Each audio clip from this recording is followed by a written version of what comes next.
Hello, everyone, and welcome back for another episode of the Outdoor Adventure Series podcast, where we celebrate individuals and families, businesses, and organizations that seek out and promote the exploration, stewardship, conservation, access, and enjoyment of the outdoors.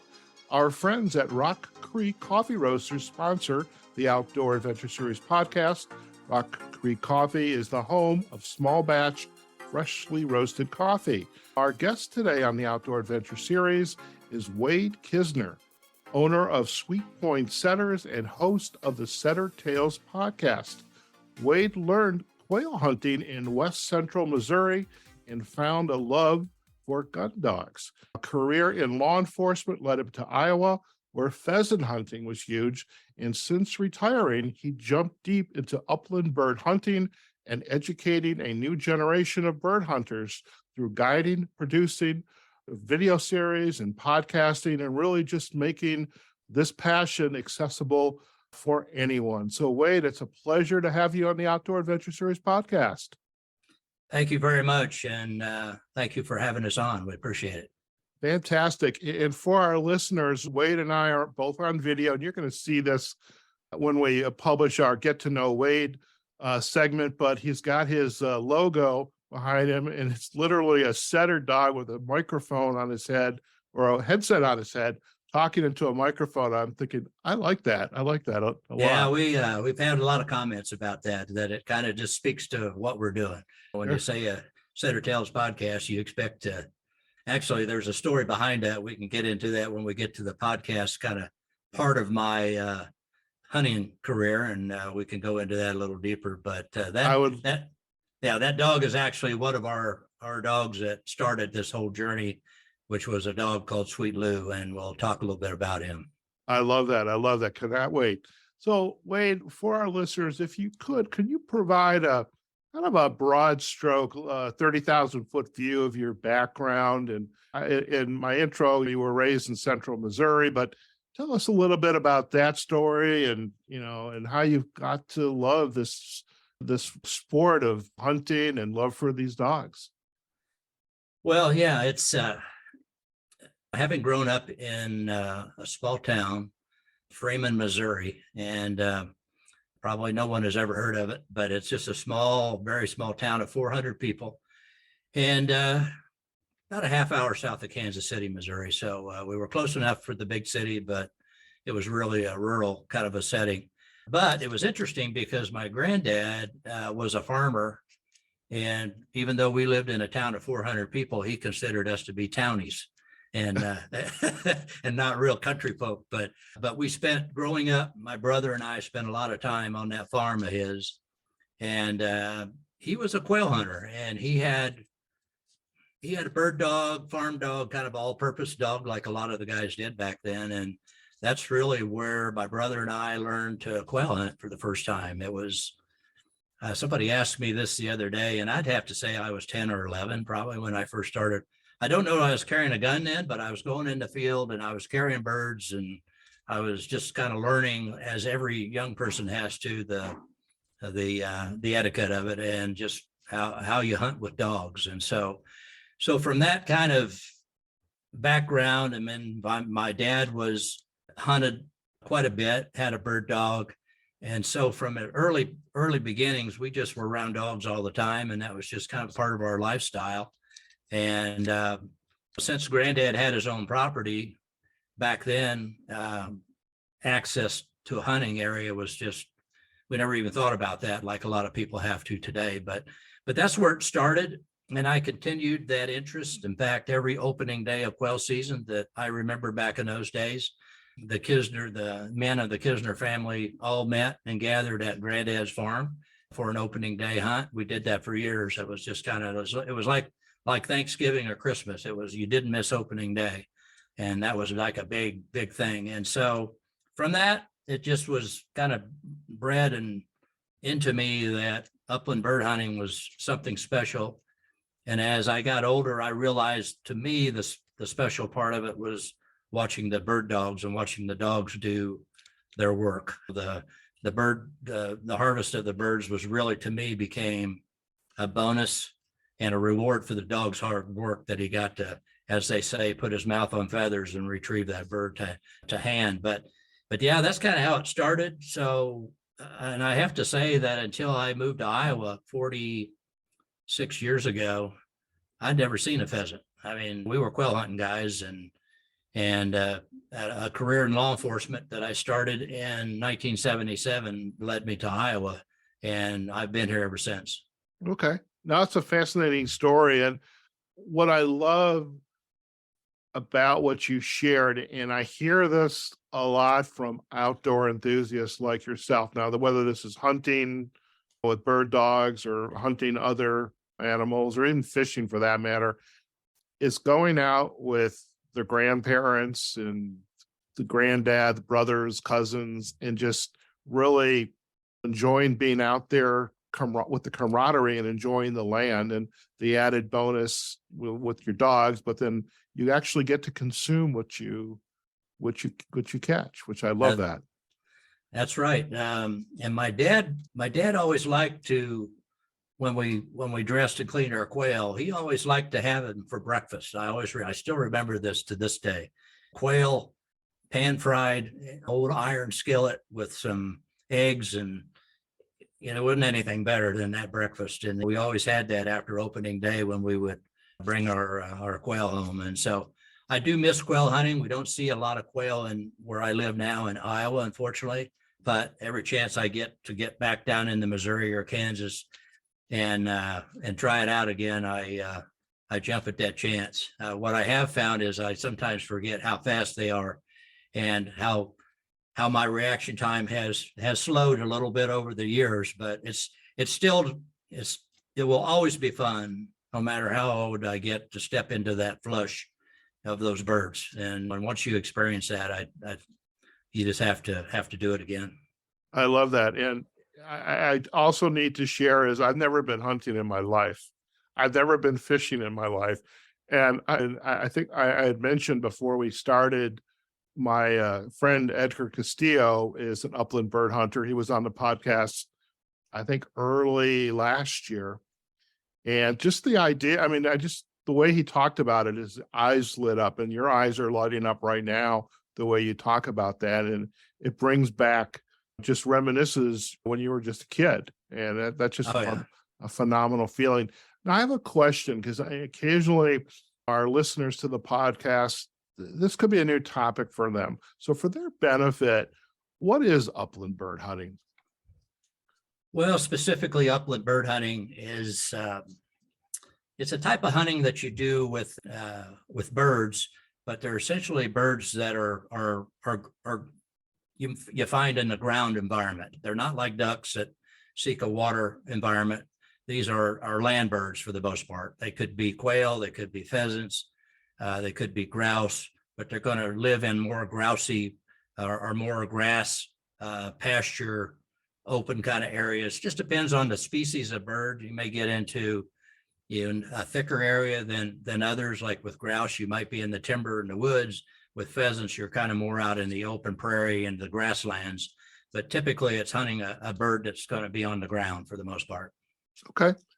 And how do you prepare for that hunt? And I'm thinking back to your initial sharing with us about the opening of the season. What do you do to prepare to go out on the hunt? And let's not include the dogs just yet, because that'll be my next, maybe the part 2 of that. But what goes into preparing to go out for this hunt? Well, the thing that a lot of people don't realize is that upland bird hunting requires a lot of, you're a lot of exercise, in the sense that you're moving all the time. That's what I like about it. But unlike a deer hunting or maybe even duck hunting, where you're in a stationary position waiting for the game to come to you, whether you're calling it or what have you, upland bird hunting requires you to go and seek that game, either by yourself, by walking it up, or by using a dog. But at the same time, you're moving. So it does take quite a bit of physical exertion. And so sometimes as you get older, like I am, being in physical condition and doing something to anticipate that the season's coming, that you're going to be doing a lot of walking and you're going to be going through high cover. You're going to have to be lifting your legs, and it can be a little bit tough that way. So that's probably the first thing. Now, a lot of the young guys don't think about that because, yeah, as young guys they don't think about, well, I got to stay in shape. But when you get to be my age, you do. And but that's the main thing. And then obviously to have the right equipment to do the job. And essentially that's a good pair of boots, because you're going to be pounding the ground quite a bit. And there's all kinds of upland apparel out there, pants that are made in a way to keep briars and thorns from coming into your legs and to protect you, as well as the jackets. And then most upland coats, at least in Iowa and most places, will have some blaze orange on them, which is in Iowa, it's the law, and it is most places, that you have blaze orange so that other hunters can see you in the field. Because a lot of times in the cover we get in, some of it could be about head high at times. And so it's important for the guys that are hunting with you, the guys and gals, that they can see where you are and you have a understanding of where they are. But essentially, and a good shotgun. And of course, a shotgun probably that you're familiar with, maybe that you've shot before you go into the field. You know how to load it. You know how you basically are comfortable with it. And I guide now at a preserve, and I consistently am seeing people that bought a shotgun and never shot it, but they show up in the field with it, and they're not familiar with how the safety operates. They may not be familiar with how to load it or unload it. And so those are just some of the basic things that I think one needs to kind of think about before they shut the truck door and start following the dog, as they say. I think that's a very sage advice, because I couldn't imagine going out in the field with a bunch of other hunters, number one, not having a bright orange jacket on, but also if I had a gun in my hand, a hunting rifle, I certainly would want to learn how to use it. And so imagine there's ranges you can go to and practice that. There are, and it was the thing that for somebody like myself and people that were raised hunting like I was, that was that first area that you kind of went through. First, you started walking, you would just be along for the hunt, and just stay out of the way, but be close enough where you could observe what was going on. You might get to carry birds. They might send you to the truck to get more ammunition, that kind of stuff. I remember my dad specifically kind of using me. I used to joke about that as a bird dog when I was a kid. Hey, the dog is down there in that thicket, and he's locked on point. We need somebody to get in there and get that dog moving again, or flush those birds. Well, that was my job. I would go in and do that. And we used to laugh about that, because my brother and I would take turns who was the last person that had to do that. So, but we took it for granted, because that next level was okay. Now why don't you carry a BB gun and demonstrate to me, my dad, my granddad, that you are safe in handling that gun in a field situation. You're carrying it properly. You're using it in a safe manner. You're showing us how to cross a fence, what we do when we cross fences or obstacles. And only until that was demonstrated and you were thought to be of the right age did you actually get to carry the real thing. So by the time we got the shotgun in our hand, we were pretty schooled in how the safety operated. And granddad and dad, but specifically granddad, because I hunted more with him, because dad was working and had a job. And so granddad kind of was the mentor that took my brother and I out. And granddad didn't, when he told you something, he expected you to understand it and put it to use. And he didn't like to tell you twice. So that's old school, by the way. Yeah, it is. It is. And so anyway, I guess what I was getting at is today, some of the youngsters or younger people that didn't have that mentorship when they grew up are a little unfamiliar, and they have to either find a YouTube video or somebody like me to say, let's walk through this, which is something that we do before we enter the field with our clients. Is everybody familiar with your gun? And what you find out is they'll tell you they are, even when they're not that confident, unfortunately. So we always we're watching pretty closely, because not only are our safety and our fellow hunters got our safety concern, but my dogs are on the ground too. And so we're always worried about that. But but yeah, you would think that somebody would take the time, and I hope they do. But you know, like I said, if you grow up in this world and it's a lifestyle, you probably have been carrying and shooting a shotgun from the time you were pretty small. So by the time you get to be in high school or whatever, a lot of those guys are on their own. They're just hunting by themselves. And my brother and I used to hunt after school. I mean, that was back in the day when you could take a shotgun in your truck or your car. And when school let out, you had a couple fields that you could hit before it got after 4:30, and you could hunt. Even we, of course, back then there were so many birds were so plentiful, you didn't necessarily need a dog. But anyway, the world's changed, and I accept the fact. But that's kind of what we like to do with our podcasts and our videos, is provide a mentorship of somebody that maybe doesn't know that much about upland hunting and would like to learn more or would like to try it. And I told a new guy who had it day before yesterday. It was his first pheasant hunt he had ever been on, and he was probably in his mid-30s. And I just said, I'm telling you right now, this is a very addictive. First time you kill a pheasant, flushes over a dog, you're going to be stuck. We hope you're hooked, and I'm pretty sure you will be. And at the end of that hunt, after he had harvested his first 2 roosters, he was hooked, and he's coming back, and he's got to have more of it. But yeah, it's a fun thing to do, and I get my enjoyment now, Howard, from seeing people who haven't experienced it give it a try, because guys like me are aging out. I hope I have quite a few more years to do this, but at the same time, it's my responsibility, my age group, to make sure that we're passing this on to the next generation. So there's somebody still out there hunting with dogs long after I'm gone. And I want to keep my line of dogs. I may not be here to see it, but somebody in the future, I hope, maybe it's my sons, maybe it's their sons, but I hope that somebody is carrying on that line of that tradition of hunting like I grew up doing. So fantastic. Before we kind of leave this line of question, any final advice that you would give to someone who is interested in experiencing upland bird hunting? There's a lot of groups out there that are, I mean, like Pheasants Forever and local communities that are doing what I call mentored hunts, where they're actually getting people to haven't tried it before, and they do a classroom kind of thing on gun safety, field etiquette, what's it like to hunt with a dog, what you can expect. They'll probably see a video or two. The local game warden in our area, called the DNR, Department of Natural Resources, would have somebody there that would go over some of the hunting regulations and that type of thing. But it all culminates into an actual going into field and experiencing what it's like working with a dog. And so there are a lot of those opportunities out there. Or seek out somebody like me and just ask questions and say, how can I find out more about it?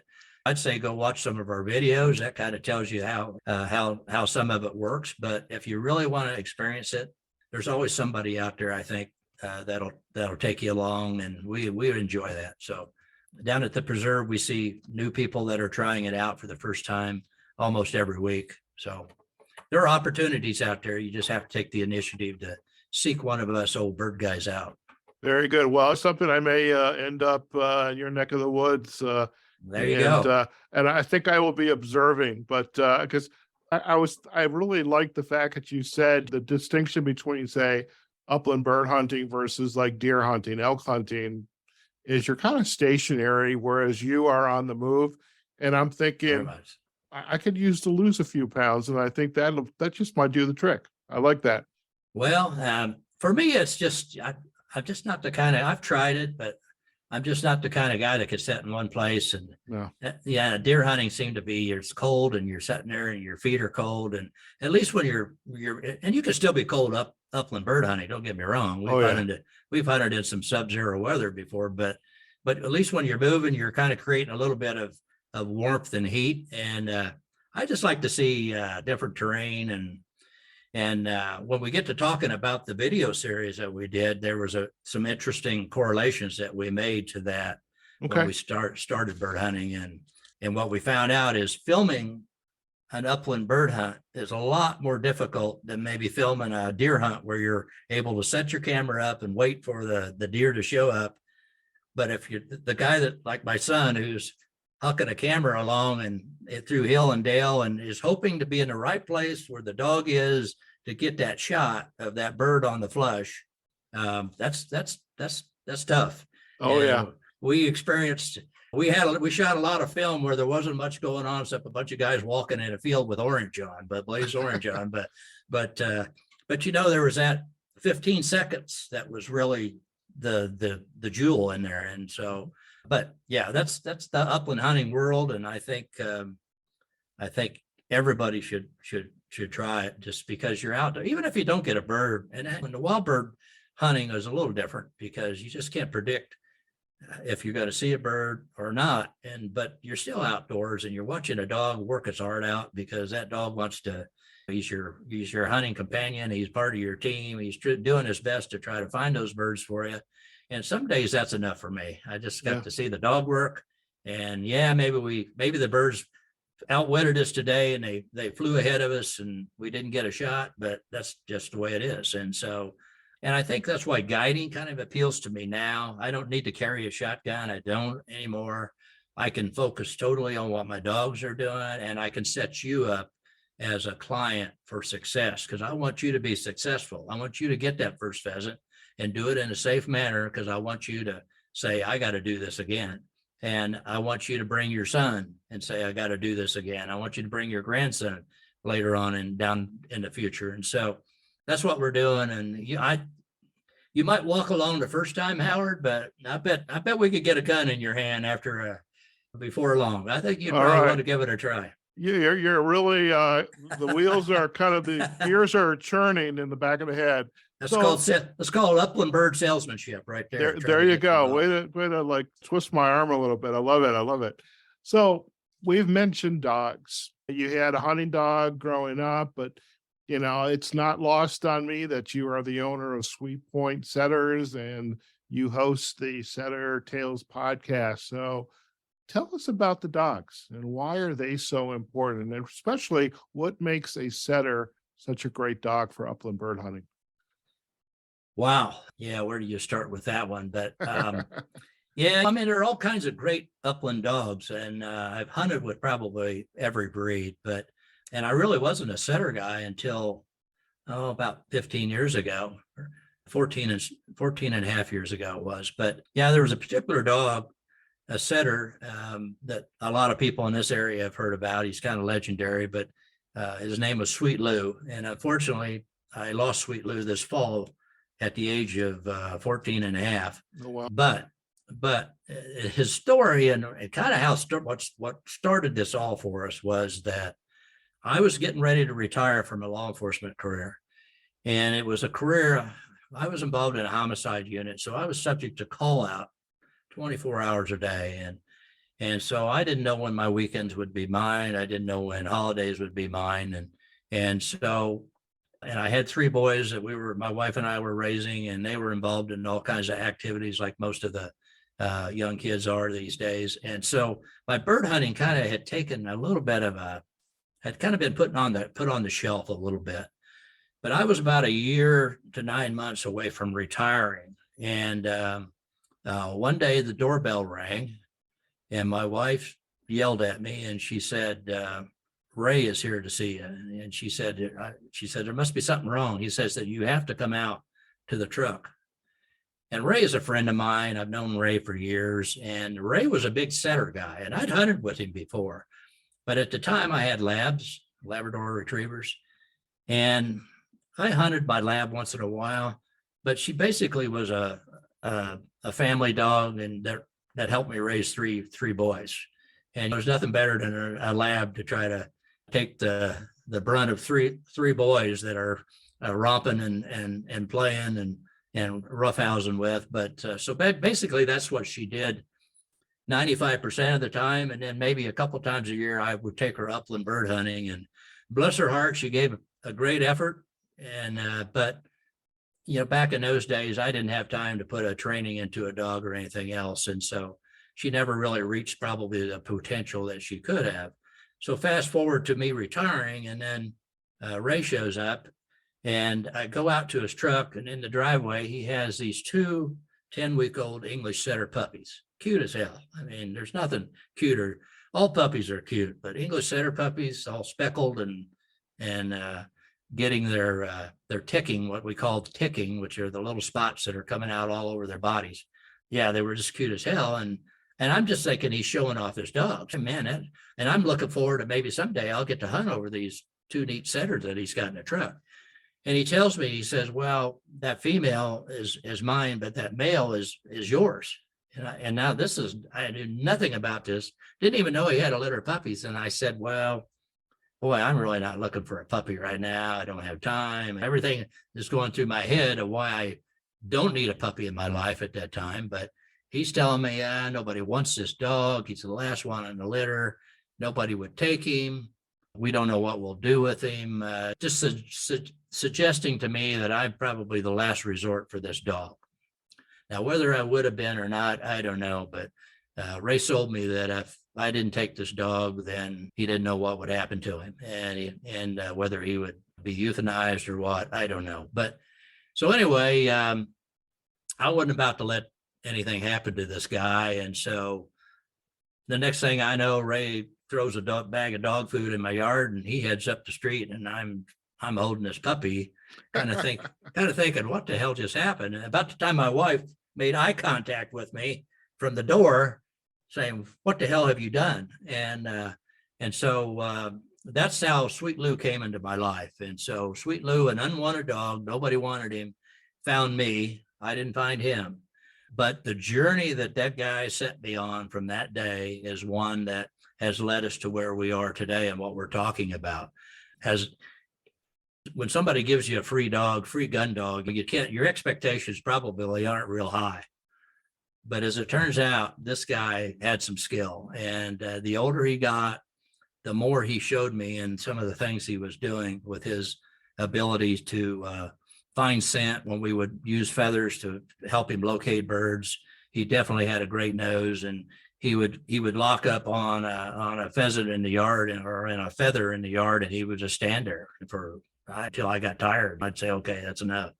So anyway, I knew this guy had some talent, and it kind of became my future. I really thought that if this guy has this kind of potential, then it's up to me. I have to be the one that gets him to the level where he deserves to be, because there are a lot of great gun dogs out there, all different breeds, English setters and others. But if there's not somebody that has that dog that is training them, learning all about their behavioral thing to take them, they got that God-given DNA, but somebody's got it's like an athlete born into a family, They got all the skills, the physical skills, but somebody, a coach, a mentor, has to take that athlete and really take them to the level where they can be. And that's what I did with Lou, essentially, is I just started training him. I immersed myself into all kinds of training books. I leaned on a lot of professional trainers that I knew in the area and just asked lots of questions. What am I doing right? What am I doing wrong? And one thing led to another, and he became really good. And that kind of got me into the guiding thing. He became the first English setter in Iowa back in 2013 to get a master hunt title, AKC title. No other English setter had ever done that in Iowa. And so from there on, it just became more about seeing what else he could do, and then carrying on his line, if you will, which is what we did. And but we started making some videos. My son Will has a film degree, and so he was kind of into that world, and he knew all about that, and I didn't. I knew how to hunt. He didn't know much about hunting, but knew how to do the technical stuff. And so one time I was guiding a gentleman who was it was a celebrity hunt, and he actually was doing deer shows and had never done an upland hunting show before. And so he had brought two camera guys out, and they didn't know what was going on. And they were, what do we do? And what's this dog going to do? And so I started kind of coaching them. Here, you need to be over here in this position, and here's what the dog's going to do. And so they shot some video, which I think they were going to use from their show. But what they kept telling me is, man, this is hard. We're moving and I'm tired and I'm lugging this camera equipment and my batteries are freezing up on me. This is getting, we don't know where the dogs are going to be. And so it dawned on me that it was probably a little more difficult than what they were used to doing. And so after that, I don't know, my son and I got this crazy idea that, hey, what if we made an upland bird hunting show? Wouldn't that be kind of cool? And we could feature old Sweet Lou as our dog, and what it's like living with gun dogs, and we travel around the Midwest and all this kind of stuff, and kind of show people what the lifestyle's about. And so that's how it started. We actually shot a couple videos, and if you watch our videos, and I think you have, you can kind of see the progression of where we started and on what we were learning along the way to make a better kind of a final product, if you will, out of it. But we shot a few videos, and initially I think we were doing it just to kind of put it on our website to get people kind of interested in our guided hunts that we were doing. And then a dog food company came along and said, hey, we really like what you guys are doing. It's different. You're kind of like the dog is the character. You guys are just kind of the supporting cast. It's Sweet Lou that's the star. And we said, yeah, that's what we were going for. And so anyway, they said, we'd like to sponsor your show. And so when Kinetic Dog Food came on board, that kind of put us all in another phase of what we were doing. And so we started kind of doing a little more travel, and it ended up when we got to the end of it, we actually ended up in Ireland for a pheasant hunt, which we filmed. So Sure. In 2019, I believe it was. Well, definitely want to hear about that. Well, first, before I want to hear about the trip to Ireland, but I have one more question about the setter, Sweet Lou. Is there something about the English setter that really makes them special versus another dog, or is it really they have? My friends are into sheep herding. They Right. raise and herd and train people how to do sheep herding. They have Belgian shepherds, wonderful dogs. Is the setter is the genetic makeup as they've been hunting? They're Right. working with their owner to provide that service, to point out and the term you use, I should know it by now because I've watched the video, but when they point to wherever the bird is there something unique about the setter versus another upland bird dog, or does it really come down to they've got the genes, they just need the mentor and the guide to coach them? Well, and I'm not going to insult anybody's bird dog. That's the worst. We don't want you to do that. Don't do Well, that. no, but that's the first thing you learn in the dog world is you never say anything bad about a man's dog, regardless of the quality of that dog. But no, I think it's like a lot of other things. I often say Ford and Chevy pickups, everybody, they will both do the job, but everybody kind of has a preference to one or the other, perhaps. And dogs are a little bit like that. Setters are very intelligent. They're one of the oldest hunting dog breeds in the United States. They were brought over here back in the 1800s. I mean, many years ago. So they've been bred and hunted in the United States for many years. But there's different sizes. There's just for different types of setters kind of inside that breed as well. But I don't know. They're kind of that dog, a lot like a lab, but they're kind of that dog that is a great family dog, great around the house. Our dogs are inside the house, but when they get to the field, it's like a different switch kind of goes, and they kind of know this. Okay, this is work time, and they're in the field and doing that job. But for me, just watching how they move in the field, I remember a friend of mine said it's just like an art form watching a setter. But honestly, I've hunted over other breeds. And somebody who hunts a German Shorthair, perhaps, or a Brittany Spaniel, whatever, will probably does so for the same reason. They like how they move, they like how they hunt. But for me, setters just kind of bring that, I don't know, that elegance, I guess is the word. When they're hunting, they do it with a style and a grace, with a tail, and that tail is up most of the time on a lot of the breeds. But for me, that tail is communicating with me. I know that dog, and that tail, how fast it's moving, and the height of the tail is telling me about the bird situation and the bird scent. whether that dog, we do what a dog, when a dog, we're hunting with a dog, if you kind of can picture your wipers on your windshield moving back and forth from one side to the other. Well, if I'm in a field, that dog is doing the very same thing, back and forth. And what that dog is looking for is that scent. He's not looking for dogs or birds to see him, but he wants to hit that scent. And their nose ability and their scenting ability is just incredible. So they're just covering all that ground, hoping that they hit a part of that scent. And then you'll see them stop and turn abruptly, and they start working that scent back to the source. Because as they work it back, it's getting stronger, so they know they're getting closer to the bird. And when you see that, you just go, man, that's just, for me, and that makes it all to see the dog can do that. But for setters, for me, I think it's probably the grace and the elegance that they show and how they carry themselves in the field for the most part. And see, and they have some of their coat is long on their tail and on their legs, and we refer to them as feathers. And so when that setter's tail is erect in the distance, and they're basically pointing a bird, and on a day when there's some wind, that it's like a flag. We call it a flag. Them feathers on the tail, even though the tail's not moving, those feathers are. And so it's just for me, it's just a beautiful sight. And some of the working dogs don't have, they bob their tails, they do other things, but for me, the tail, Okay. We call ourselves tail gunners for a reason. There you go. Now, when you were in Ireland, what was that experience like with in a new environment, new dogs, new friends? What was that like? Well, it's pretty incredible, actually, because the thing about the video series and podcasting, but essentially the video series we did, Howard, was you don't realize how many people that you're touching, people that are watching your videos that you have no idea about.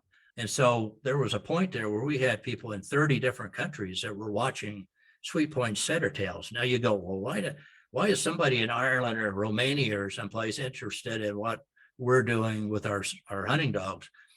But they are. And so we had a few gentlemen in Ireland that happened to hunt English setters as we did, and they got interested in our video series. We started communicating on Facebook and sharing pictures and training tips and that kind of thing. And they were interested on how we were training our dogs, how we hunt differently than they do. And that all kind of culminated in 2019 to an invitation to come over and actually hunt with those guys. And so I'd never been to Ireland before, my wife and I, and she has a hard time getting me to travel anywhere. But but the fact that I could maybe get a hunt or two wedged in a sightseeing trip, I thought that I could go about anywhere if I could make that happen. But so we went over there for 10 days, and I don't know if you've been to Ireland before, but beautiful. Everything over there is old. The structures, but the countryside is beautiful. And we went to a gun club there because they don't have the wild bird numbers that we see here. So they hunt a lot of them on gun clubs and set aside acres that are designated for hunting. And so we hunted some pheasant over there, and it was interesting because their style's a little different than ours. They were actually using setters, which was kind of cool. And one of the setters, over in Europe, we talked about the tails, and dog guys will talk about what we call tail set. So anyway, if somebody was interested in one of my puppies, they'd say, well, wait, what kind of tail set do you expect this dog to have, the little puppy? Well, mom is like a 90-degree. Her tail goes straight up when she's on a bird. Dad is like a 45-degree angle because he's out of a different line, so he's not a straight up. So you might have half and half. So I don't know. The dog might be in between, like ours are. But over there, they're all what I call low. Their tails are all low to the ground. They don't breed dogs that have the high tail. That's an American thing to them. And so, but we got over there, and one dog I noticed had a high tail, and I said something about it. I said, well, wait a minute. I said, how come that one dog, beautiful setter we were hunting behind, how come that dog looks like it's got a different kind of tail set? Well, he said that guy brought in some American bloodlines and bred that into his kennel. Really? And the local guys were kind of off and on were giving him a hard time about it. Yeah, that high-tailed dog. Well, that high-tailed dog was finding lots of birds that day. And so, but come to find out, you find out how small a world it is. That dog that was brought in from American bloodlines ended up having the same kind of bloodlines that Sweet Lou did. They were out of that same kennel. And so that line it had come down several generations. But that dog I was hunting in Ireland was out of the same line that our Sweet Lou was. So it was kind of like, this is pretty cool. That's a small world. That's a small world. Yeah. But they do it a little different. They kind of hunt we kind of hunt in a parallel line where we're all kind of spaced different apart, but we all kind of walk at the same time, try to keep a straight line for safety. So birds go behind us. There's nobody behind you to shoot towards, that kind of thing. They do kind of the gallery thing where if you're not one of the guys that's the primary shooter, left and right, you're just walking along like at a golf meet, like at a golf tournament. You're just in this big group of dudes and gals who back there watching, and you're kind of trailing behind. And then when they get a dog on point, they go up to two whoever's turn it is. They might say, Howard, you and Wade, it's your turn. And we go up, everybody else stays back. And you go to one side and I go to the other. And whichever way the bird decides to go, that's who gets the shot. Well, in the pheasant world, they a lot of times will come up behind you or whatever and go behind you. That's just part of what they do. And I mentioned to the handler, I said, well, what do you do when the birds come up and they fly back there? All those people that are back there. Well, yeah, it's a gun safety thing. You just got to let them go. Those are the ones that get away. He said, well, how do you guys do it? And I said, well, we walk in a parallel line. And so if a bird gets up behind us, there's nobody back there. We can turn and shoot on that bird. And he kind of looked at me, he kind of winked and went, well, that makes a lot of sense. And he said, why do you do it that way? I said, I don't know. I said, that's the way, when I grew up, that's the way they did it. And that's how I was taught. That's the way we do it over there. I said, why do you do it the way you do it? And he went, I don't know, same reason. When I grew up as a boy, we started hunting with Dad by walking in the gallery and carrying equipment or carrying sandwiches, carrying down birds. That's how they started. And so it was really kind of cool just to experience. They had the same love and passion for the sport of wing shooting and for their dogs that we do. They just have a little different style of doing it. And that's what I found really cool about the different countries. They're setters. They're just like ours, but they hunt them a little differently. And one of the things I would have really liked to have done, and I don't know if I will get a chance, but there are some other countries I would like to have visited and got a chance to hunt over some of their other dogs, and maybe I will someday. But very good. Yeah, but it was kind of a cool, and they became great friends, the Ireland guys. And in fact, they were here last year. They came over here. They came over here to hunt over our dogs, and they were here 4 or 5 days and got to experience what it was. Now, our bird numbers are a lot different, and our birds were wild, and so it was a whole different experience for them. Sure. But that was cool. We got to share that same passion, I guess, if you will. So it's out there all across the country. You find people that love to do the same thing we do, and that's what's amazing about it. Oh yeah, and I belong to the Outdoor Writers Association of America, which I'll probably make a pitch to you afterwards, because as a podcaster and a videographer for the YouTube videos, it'd be a perfect membership addition. But my point is, I have friends who are anglers or in fishing, and there's one in particular, David. He's up in New York. Literally takes his poles with him for fly fishing everywhere he goes. Yeah. So when he goes and visits a new country and writes about it, he's an outdoor journalist as well. It's also about bringing in, doing a little bit of that activity. So I could see you traveling from country to country, experiencing that cultural immersion, depending on what country you're going to go to. So yeah, I've had several offers to. Like a gentleman wanted me to come down to Argentina and hunt. They have a bird down there I think they call it a perdiz. It's a little similar to a quail, but what's interesting about hunting in that hemisphere is their summer is When we're having summer, they're in bird season. So you're Right. going, okay, if a guy did this right, when we're having summer in the off season, I could be hunting someplace where, like in Argentina, but that's kind of one of those. But I've had offers to go to Canada and some other places, and I'd really like to do that. When we first started doing the video series, we want to experience these different places with our dogs. But obviously we couldn't take our own dogs to Ireland. So we got the next best thing. I want to experience hunting your setters in Ireland or whatever country we're talking about, just to see the similarities and how they hunt with those dogs. And so, that might be something. I'd have to get a pretty big sponsor, I think, to pull that one off to send me all over the world. You never know. You never know. You never know. So, in the last little bit for this episode today is we've been kind of alluding to it throughout. You've got the video series, you're in your third season, you have the podcast, and this is on the podcast. Is it you and your son, or is it you and a friend?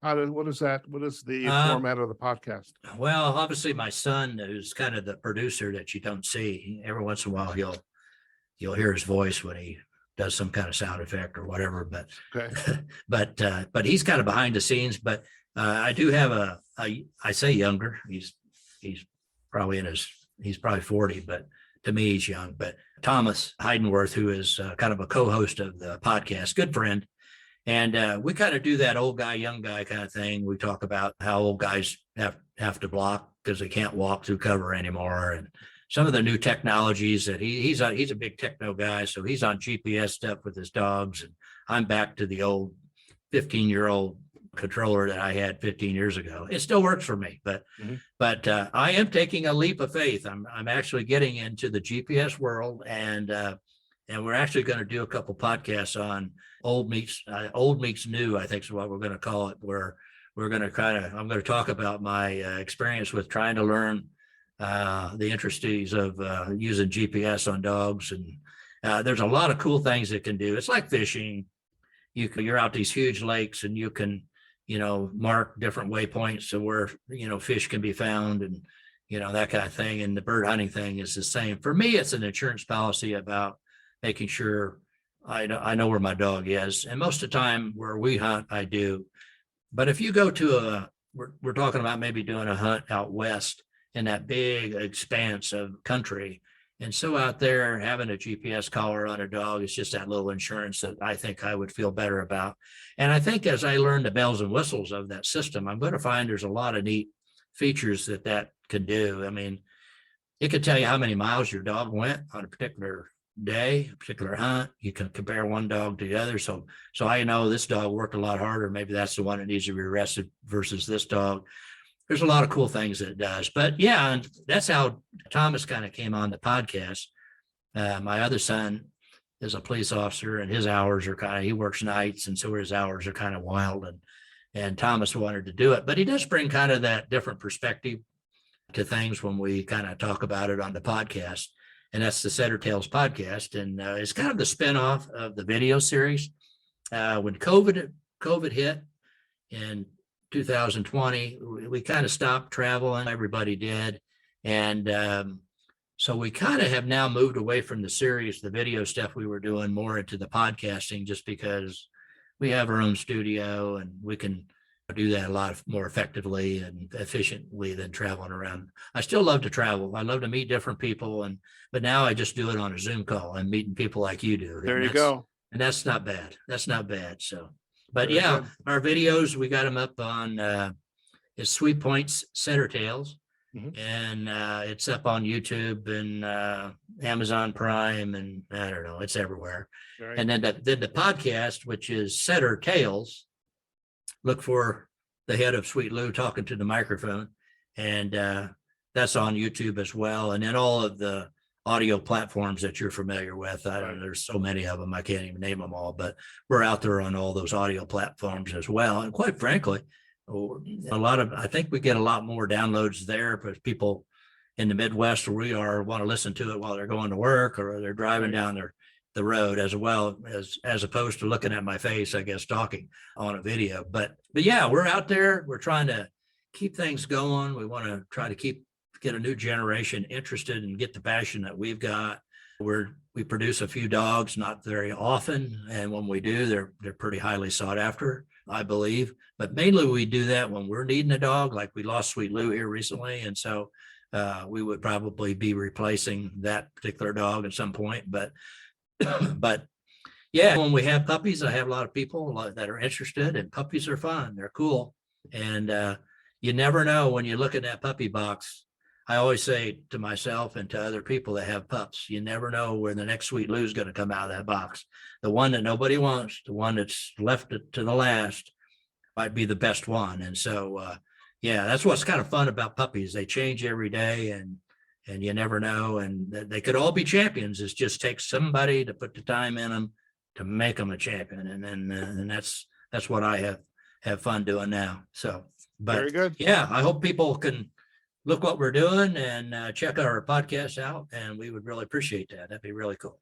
Oh, most definitely. Now, before we head out, I do want to get the final links to the sites. We'll get that. But before, we have a one segment in our show.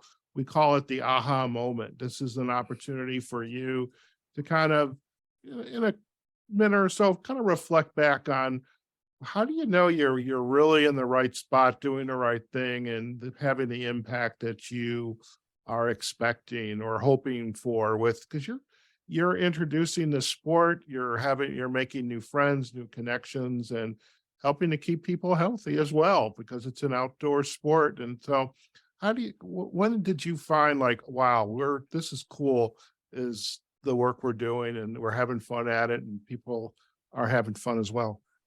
Well, what you find is we have a Facebook page, and so you get some communications from people there that see some photograph perhaps that I post and make comments about how it brings back memories for them. But I think I'd mentioned before that when we got involved with the Kinetic Dog Food Company, they would do a lot of trade shows like Pheasant Fest and other events where outdoor activities are promoted, and mainly gun dogs and any kind of equipment or apparel that would be related to that. But one of the big ones was Pheasant Fest, which is held every year in the Midwest. And so we started going to some of those events with Kinetic Dog Food, and we would bring one of our dogs.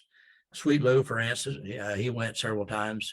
Adeline was kind of the crowd favorite because she was a tricolor and she had a really interesting markings. And so, but you know what it was is that people walking along will always gravitate to a dog. Everybody does. So I remember some people referred to it as it was our bait to get people to kind of come into our booth and talk to us. And it was. But during that period of time, you would engage with people that would bring up memories about, they would be petting Lou and they'd say, boy, this dog my grandfather had a dog just like this. And I remember as a kid hunting over that dog. When's the last time you hunted? Well, I moved away and I got this job, and gosh, I gave it up, and I really never got to hunt much after that. But boy, seeing this dog really brings a lot of memories back. And I had a gentleman that broke down in tears. I mean, he was so emotional about it. And and that's that aha moment where you're thinking, well, are we having that kind of effect on people? Are we bringing those memories to people that just to see our dogs, are able to touch our dogs?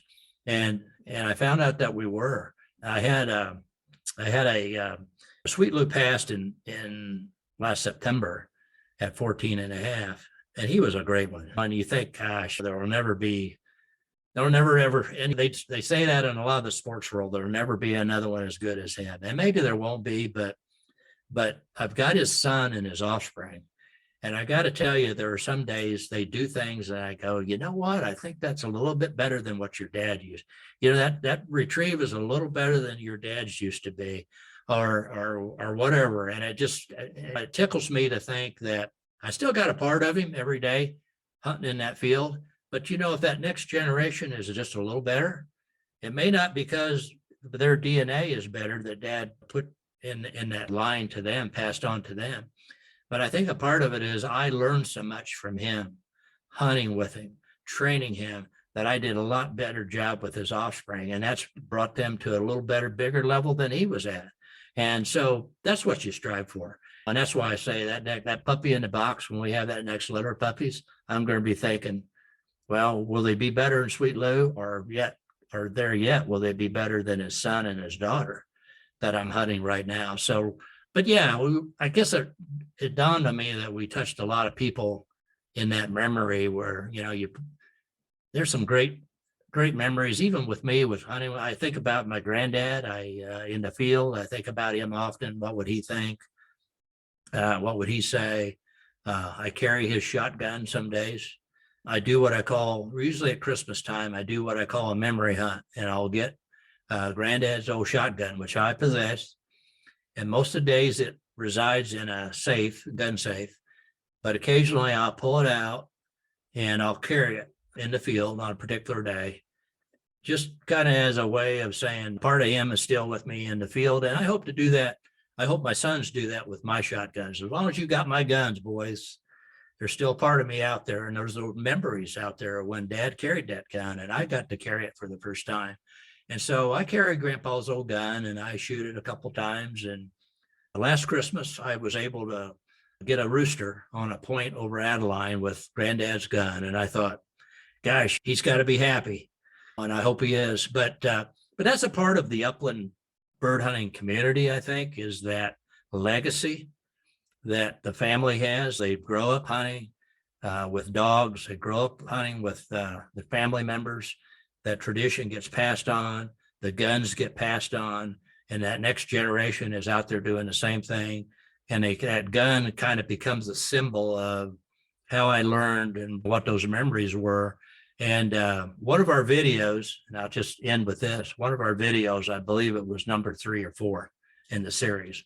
We went down to Missouri to a hunting preserve down there called Bear's Den. And it was near where I grew up. My brother and I grew up about 9 miles away.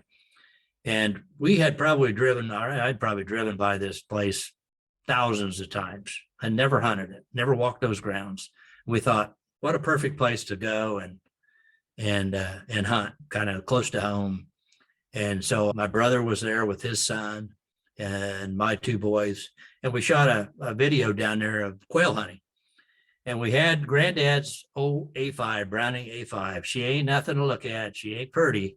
She spent most of her life riding on a combine when Granddad was harvesting, and then during pheasant season, when those pheasants would be at the end of a row and he wanted something for dinner, he would get the shotgun and he would shoot a pheasant at the end of the field or whatever.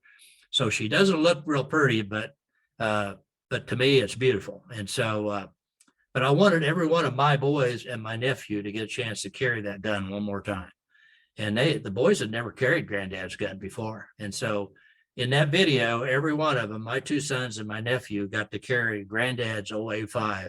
And I think they all killed birds with it that day, which was kind of neat. So, but that's the thing you'll learn about us bird guys, is I think a lot of it is passing it on to that next generation. For me, where I am in my life cycle, that's really what it's about, is to make sure my boys get a chance to do this and pass it on and to that next generation. So yeah, but you got to try it, because I think when you do, you'll see why we keep doing it. Well, I am definitely going to make a plan, and so you can count on that. You can count on that, Wade. You're not that far away. You're not that I am far not away. that far away. There might be a move in my future, so which will make it easier. There you go. Before we head out, just a final acknowledgement. Where would you suggest our listeners go to learn more about you and your work? And I think the best place is our website, which is Sweet Point Setters. It's like it sounds, setters meaning English setters, sweetpointsetters.com.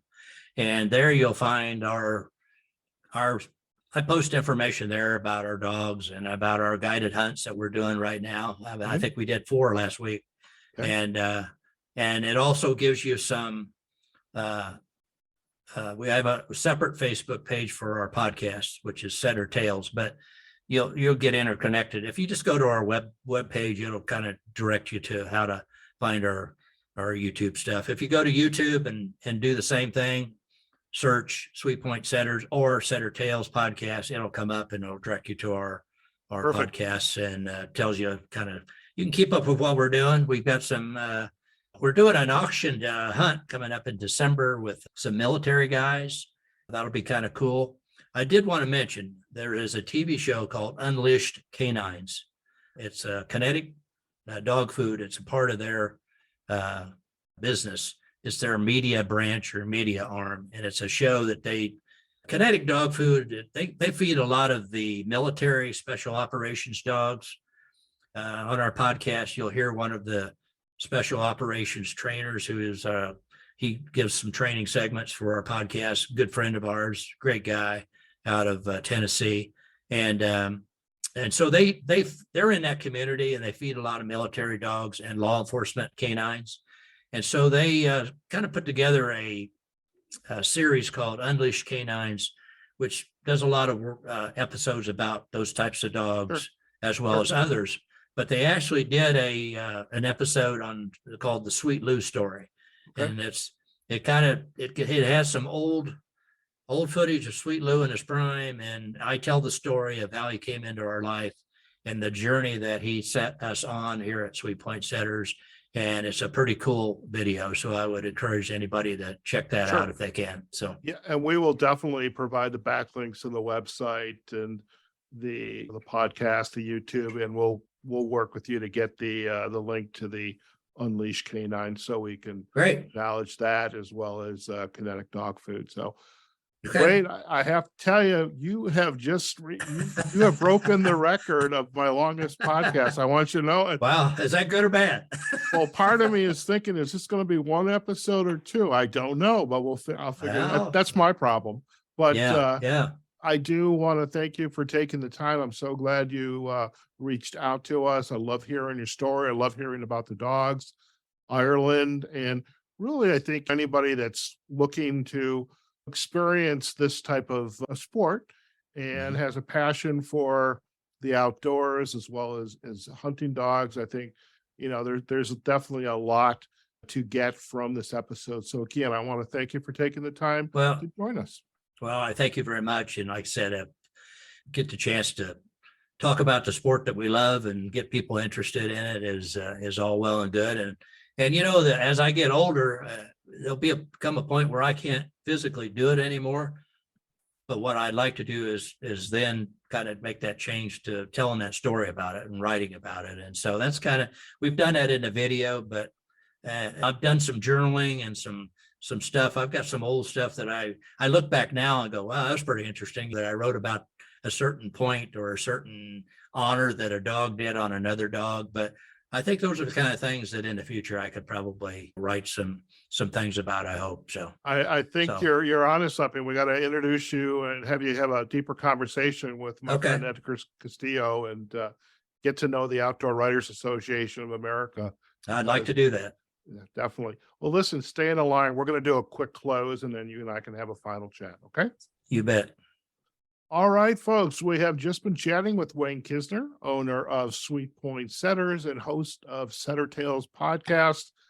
I tell you, if you're not interested and enticed by getting to explore, discover, learn about upland bird hunting and bird dogs, especially these wonderful English setters, well, you are in the right place with today's episode. And we learned a lot about Wade's his background, experience, and really learned a lot more about upland bird hunting and the role of the bird dog, and especially what makes setters so special.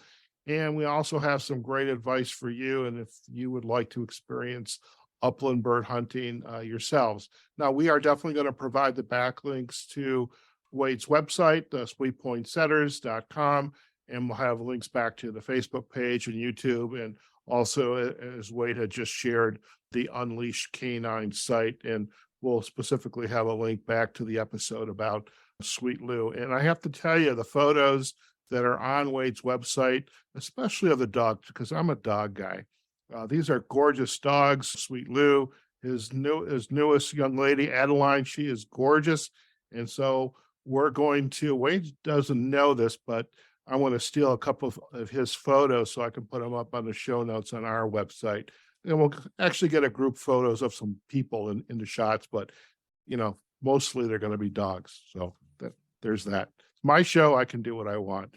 But listen, we really appreciate Wade taking the time and really sharing really his passion with you, our listeners. Now, as for us, you can find us on the outdooradventureseries.com website.